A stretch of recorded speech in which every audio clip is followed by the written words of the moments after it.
Hello friends, welcome to Shri Tamil channel. இன்றைக்கி நம்ம பார்க்க போகிற ரெசிபி என்னன்னு பார்த்தீங்கன்னா ரவா லட்டு. இன்றைக்கி நாம் இந்த ரவா லட்டுவை எப்பயும் போல் இல்லாமல் கொஞ்சம் வித்தியாசமான ஸ்டைலில் நல்லா சாஃப்டாக இருக்கிற மாதிரி செய்ய போகிறோம். குழந்தைங்க இந்த ரவா லட்டுவை ரொம்பவே விரும்பி சாப்பிடுவாங்க. உங்களுக்கு பார்த்தாலே தெரியும் எவ்வளோ சாஃப்டாக இருக்குன்னு. வாங்க இதை எப்படி செய்யலான்னு பார்க்கலாம். ரவா லட்டு பண்ணுறதுக்கு முதல்ல 1 கப் ரவை எடுத்துக்காங்க. நல்ல மெல்லிசாக இருக்கிற ரவை எடுத்துக்கிட்டால் ரொம்ப நல்லாயிருக்கும். இப்போ இது கூட ஒரு 1/2 கப் காய்ச்சி ஆற வச்ச பாலை சேர்த்து நல்லா கலந்துக்கங்க. உங்களோட ரவைக்கு ஏற்ற மாதிரி கொஞ்சம் கூட குறைய ஆகும் பால், அதுக்கேற்ற மாதிரி சேர்த்து கலந்துக்கங்க. பால் சேர்த்து சப்பாத்தி மாவு பதத்தோட கொஞ்சம் தளர்வாக இருக்கிற மாதிரி நல்லா பிசைஞ்சு எடுத்துக்கங்க. இப்போ பார்த்திங்கன்னா இந்தளவுக்கு மாவு தளர்வாக இருக்கணும். ரவை நிறைய பால் அப்சர்வ் பண்ணுன்றதுனால இந்தளவுக்கு தளர்வாக இருந்தால் தான் நமக்கு சரியாக இருக்கும். ஒரு 20 நிமிஷத்துக்கு மூடி போட்டு அப்படியே வச்சிடலாம்.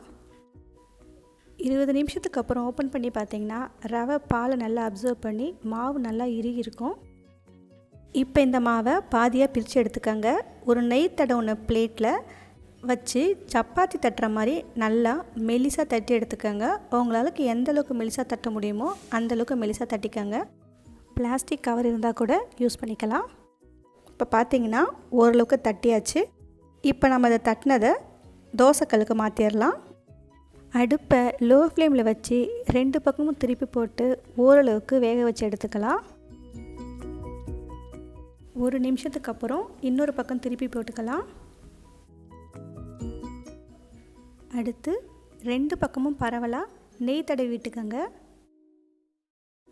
இப்போ பார்த்திங்கன்னா லேசாக ப்ரௌன் கலரில் கலர் மாற ஆரம்பிச்சிடுச்சு. இந்த அளவுக்கு நமக்கு போதும். இப்போ நாம் இதை எடுத்துடலாம். இதே மாதிரி இன்னொரு பகுதி மாவையும் சப்பாத்தி மாதிரி சுட்டு எடுத்துக்கலாம்.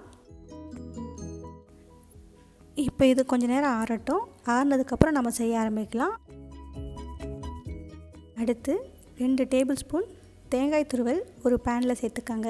தேங்காய் துருவல் தோலை நீக்கிட்டு மிக்சியில் போட்டு நல்லா நைஸாக அடிச்சுட்டு அதுக்கப்புறம் சேர்த்துக்கங்க. அடுப்பை லோ ஃப்ளேமில் வச்சு தேங்காயோட நிறம் மாறாமல் நல்லா ட்ரை ஆகிற வரைக்கும் வறுத்து எடுத்துக்கங்க. தேங்காய் இந்த அளவுக்கு உதிரி உதிரியாக வரணும். நமக்கு ட்ரை கோகனட் ரெடி ஆகிடுச்சு. இதை எடுத்து தனியாக வச்சிடலாம். அடுத்து ரெடி பண்ணி வச்ச சப்பாத்தியை சின்ன சின்னதாக உடச்சி போட்டு ஒரு மிக்ஸி ஜாரில் சேர்த்துக்கங்க. அது கூட 2 ஏலக்காய் சேர்த்துக்கலாம். இப்போ இது எல்லாத்தையும் சேர்த்து நல்லா நைஸாக அரைச்சி எடுத்துக்கோங்க. உங்களுக்கு ரவை மாதிரி உதிரி உதிரியாக வரும். பல்ஸில் வச்சு அரைச்சி எடுத்திங்கன்னா இந்த மாதிரி அழகாக உங்களுக்கு உதிரி உதிரியாக வந்துடும். மிக்சிங் பவுலுக்கு ட்ரான்ஸ்ஃபர் பண்ணிடலாம். அடுத்து அதே மிக்சியில் ஒரு 1/2 கப் சர்க்கரை எடுத்துக்கோங்க. சர்க்கரையும் இந்த அளவுக்கு நைஸாக இருக்கிற மாதிரி அரைச்சி எடுத்துக்கோங்க. இப்போ அரைச்ச சர்க்கரையையும் மிக்சிங் பவுலுக்கு நம்ம மாற்றிடலாம்.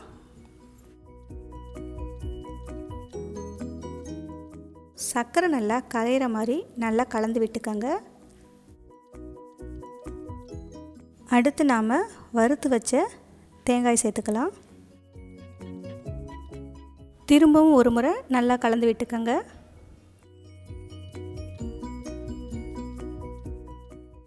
அடுத்து ஒரு டேபிள் ஸ்பூன் நெய்யில் முந்திரி பாதாம் அப்படின்னு உங்களுக்கு என்ன தேவையோ அதை சின்ன சின்னதாக கட் பண்ணி சேர்த்து லேசாக வறுத்து எடுத்துக்கோங்க.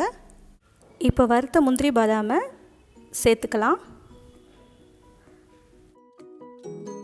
இப்போ இதில் 1 இல்லைன்னா 2 டேபிள் ஸ்பூன் சூடான நெய் சேர்த்து நல்லா கலந்து விட்டு லட்டு பிடிக்க ஆரம்பிக்கலாம். நம்ம தேவையான அளவு மாவு எடுத்து நல்லா அழுத்தி லட்டு பிடிக்கலாம்.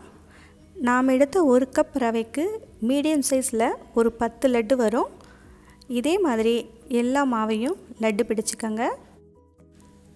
இந்த லட்டு 10 நாள் வரைக்கும் கூட கெட்டு போகாது. ஓகே ஃப்ரெண்ட்ஸ், இந்த ரெசிபியை நீங்கள் வீட்டில் ட்ரை பண்ணி பார்த்துட்டு எப்படி இருக்குன்னு சொல்லுங்கள். தேங்க்ஸ் ஃபார் வாட்சிங்.